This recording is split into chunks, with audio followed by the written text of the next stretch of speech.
ಹೊಸ ವರ್ಷ ಆರಂಭ ಆಗಿದ್ದೇ ಆಗಿದ್ದು ರಾಜ್ಯದ ಜನರಿಗೆ ಶಾಕ್ ಮೇಲೆ ಶಾಕ್ ತಗಲ್ತಾ ಇದೆ. ಹೊಸ ವರ್ಷದ ಆರಂಭದಲ್ಲಿ ರಾಜ್ಯದ ಜನರಿಗೆ ಮತ್ತೊಂದು ಶಾಕ್. ಶೀಘ್ರವೇ ಹಾಲಿನ ದರ ಹೆಚ್ಚಳ ಆಗೋದು ಬಹುತೇಕ ಫಿಕ್ಸ್. ದರ ಏರಿಕೆಯ ಶಾಕ್ ಕೊಡಲಿಕ್ಕೆ ಮುಂದಾಗ್ತಾ ಇದೆ ಸರ್ಕಾರ.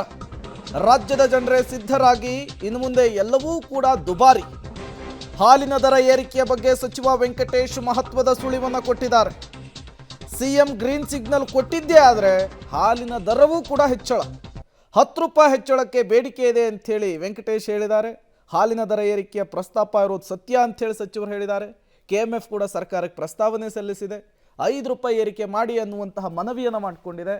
ರಾಜ್ಯ ಸರ್ಕಾರ ಎಲ್ಲರೂ ಗ್ರೀನ್ ಸಿಗ್ನಲ್ ಕೊಟ್ಟರೆ ಮತ್ತೊಂದು ಬೆಲೆ ಏರಿಕೆಯ ಬಿಸಿ ರಾಜ್ಯದ ಜನರ ಜೇಬನ್ನು ಸುಡೋದು ಫಿಕ್ಸ್. ಸರ್, ಆಮೇಲೆ ಹಾಲಿನ ದರ ಹೆಚ್ಚಳಕ್ಕೆ ಸಂಬಂಧಪಟ್ಟಂಗೆ ಚರ್ಚೆ ಆಗ್ತದ ಹಾಲಿನ ದರ ಹೆಚ್ಚಳ? ಹಾಲಿನ ದರ ಹೆಚ್ಚಿಗೆ ಮಾಡಬೇಕು ಅಂತೇಳಿ ರೈತರ ಒತ್ತಾಯ ಇದೆ.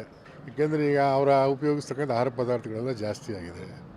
ಅವ್ರು ಜಾಸ್ತಿ ಮಾಡೋರು 10 ರೂಪಾಯಿ ಜಾಸ್ತಿ ಮಾಡಿ ಅಂತ ಡಿಮ್ಯಾಂಡ್ ಕೇಳ್ತಾ ಇದ್ದಾರೆ. ಬಟ್ ನಾವಿನ್ನೂ ಚರ್ಚೆ ಮಾಡ್ತಾ ಇದ್ದೀವಿ. ನಾವು ಚರ್ಚೆ ಮಾಡೋ ತೀರ್ಮಾನಕ್ಕೆ ಬರ್ತೀವಿ. ಸರ್, ಲಾಸ್ಟ್ ಟೈಮ್ 2 ರೂಪಾಯಿ ಹೆಚ್ಚಳ ಮಾಡಿ 500 ಮಿಲಿ ಜಾಸ್ತಿ ಕೂಡ ವಾಪಸ್ ತೆಗೆದುಕೊಂಡ್ರಿ. ಈಗ ಅದಕ್ಕೆ 5 ರೂಪಾಯಿ ಹೆಚ್ಚಳ ಮಾಡಬೇಕು ಅನ್ನುವಂಥ ಪ್ರಸ್ತಾಪಗಳಿದ್ದಾವೆ ಅಂತ ಹೇಳಲಾಗ್ತಿದೆ.